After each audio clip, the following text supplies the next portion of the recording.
I look around and think how the world would keep spinning without me. I look at the sky and think about how small I am. I look back and think about how far I've come. I close my eyes and fear how easily they control my thoughts. Welcome to the Night Vale Community College.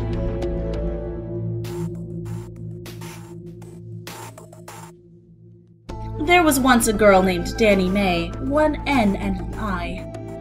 Dani was born in the middle of a beautiful desert.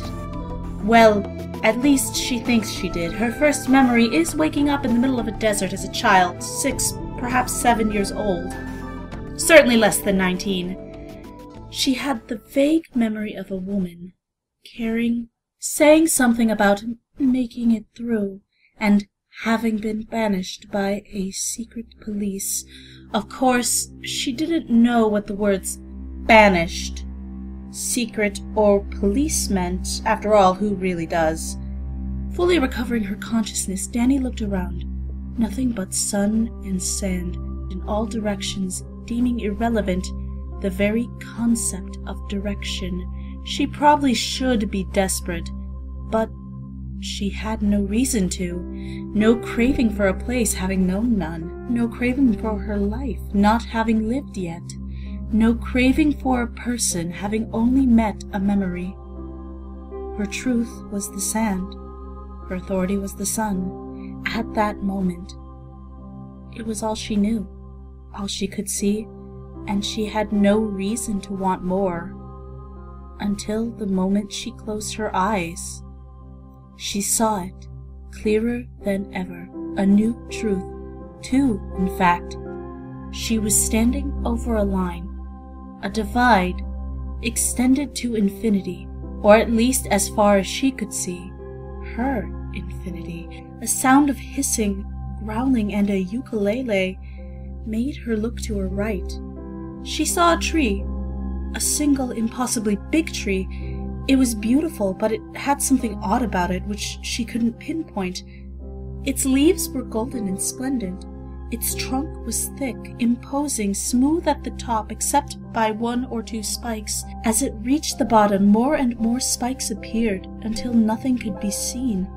A bit of that emerged from the bottom of the soil had a dark, penetrating tone of scarlet, which nauseated her.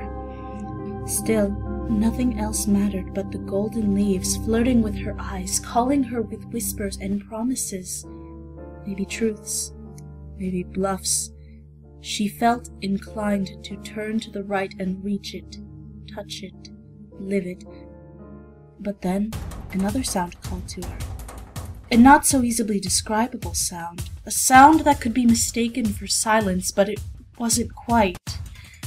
It was emptier, warmer, colder, clearer, darker, and it was none of these things. The sound made her look to her left, and what she saw was a planet. Of awesome size, it was lit by no sun. An invisible titan, all thick with black forests and jagged mountains and deep turbulent oceans. A home in which she could believe. A darkened truth instead of a golden lie. After a moment of thought, she turned and took 1 step towards it, then 2, then 3, and before she knew it she was walking, and then running, and then flying, and then she blinked and she found herself in a small town where the sun was hot, the moon was beautiful, and mysterious lights passed overhead, while its inhabitants pretended to sleep. And maybe they did.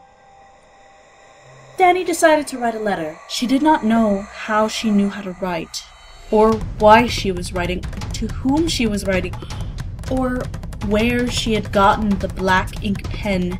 None of that mattered anymore. She wrote all of her experiences she didn't know she had.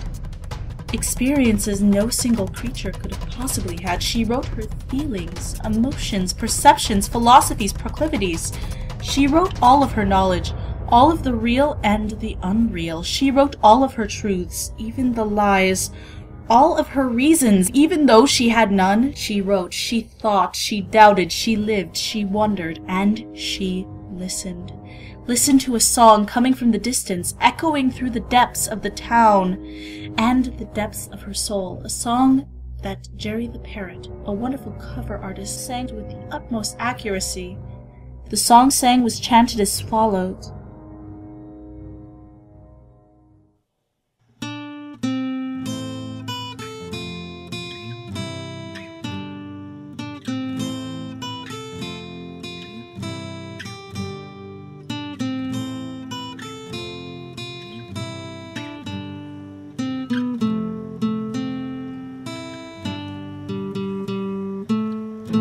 I met you 3 years today. I saw you and knew your name in my eyes. You saw my pain in your eyes. I saw the same. You have fought with me for all these years. You have shared my pain and shared my tears. Oh, don't give up love till this war is won. And when all is said and done, raise what's left of the flag for me. When you lead our world to victory, raise your fist in the air for all to see. And when all is said and done, raise the flag for me. Raise your sword into the sky. You'll shed blood but never die. You'll be strong for all of time. You'll live on in all our eyes.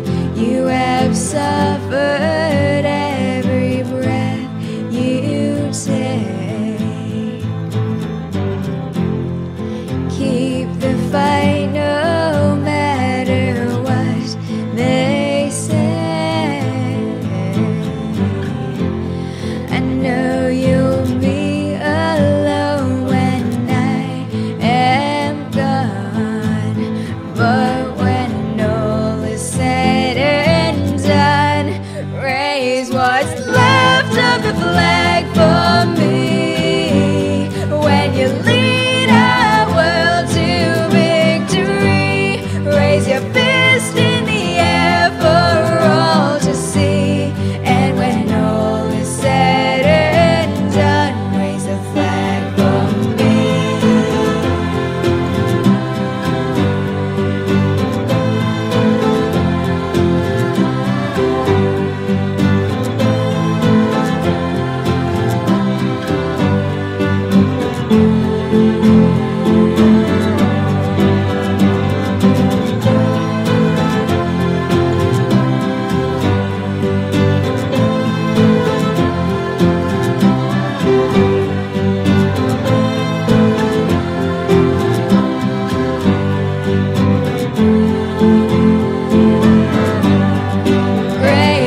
Time passed, as it always does, and Dani made her way to fit into the new society, as we always do.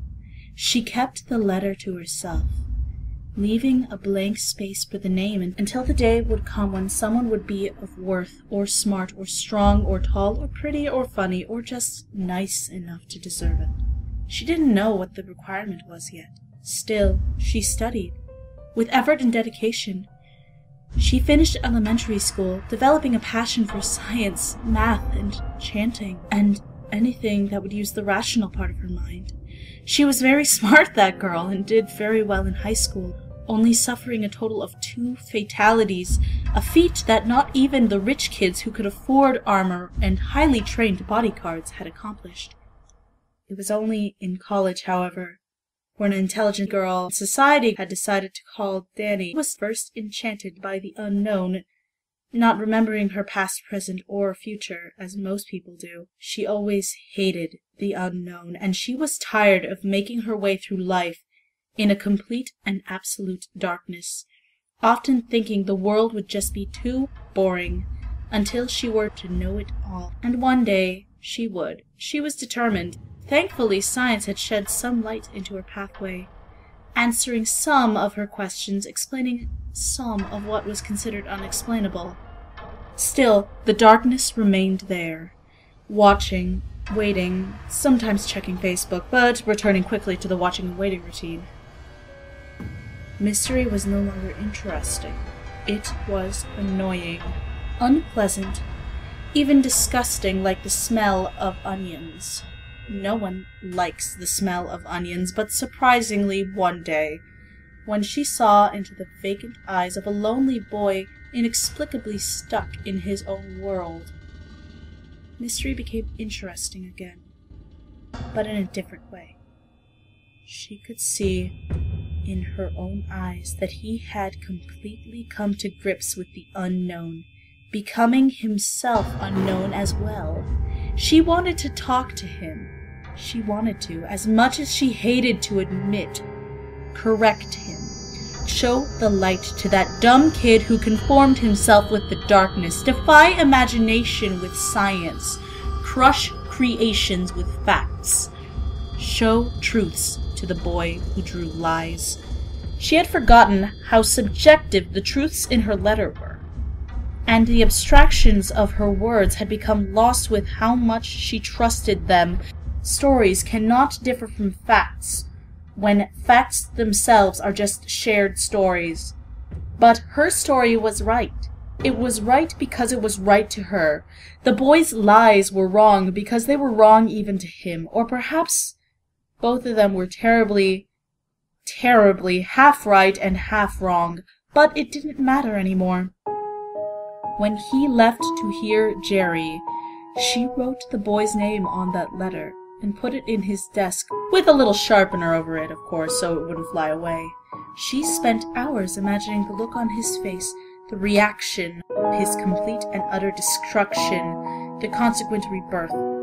Still, in the next day, he was there, exactly as he was before.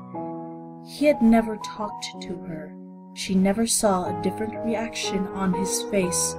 She never saw the letter or the sharpener anymore, and one day she stopped even seeing him.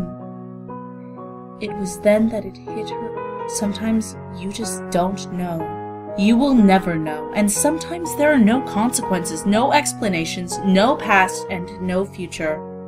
You only have the present, and it's constantly slipping away from you. And upon such realization, only 4 words were formed by her lips. Maybe you, not me. Still, the letter was lost forever. Its state unknown. The words will always be unknown. The words are lost forevermore. As for Dani, you ask, it's easy. She joined the science department, vowing to uncover the universe's truths, even the lies. In her quest, she created a horrible, horrible thing, and has recently been banished and condemned to a life of electronic whispers, which she tries to use for the best, to spread and recreate truths, to rewrite the letter with mumbles and voices, to once again proclaim her feelings, emotions, perceptions, philosophies, and proclivities, such as, goodbye, fellow students. Goodbye. Thank you for listening, and Happy New Year! The Nightville College Radio is a fan podcast written by Leo Falco in homage to the Commonplace Books podcast Welcome to Night Vale by Joseph Fink and Jeffrey Craner. Please support their show. The host voice is Gabriela Robles. This mysterious voice in the credits is Emily Lombardi. The opening song is The Temporal Fields by Walla Fagali. Find out more at wallafagali.com. Jerry's song was Raise What's Left of the Flag for Me by Naomi King. Find out more at naomiking.bandcamp.com. Background music by incompetech.com in UG at music.tumblr.com. If you want to know more about our podcast, follow us on Tumblr at nightvalecollege.tumblr.com, which we guarantee is totally non-life-threatening now. The original Tumblr has been replaced with a replica and locked up somewhere in South Dakota for further examination. Today's proverb: the new year is finally here. Gather your armies, prepare the tanks. We attack at dawn.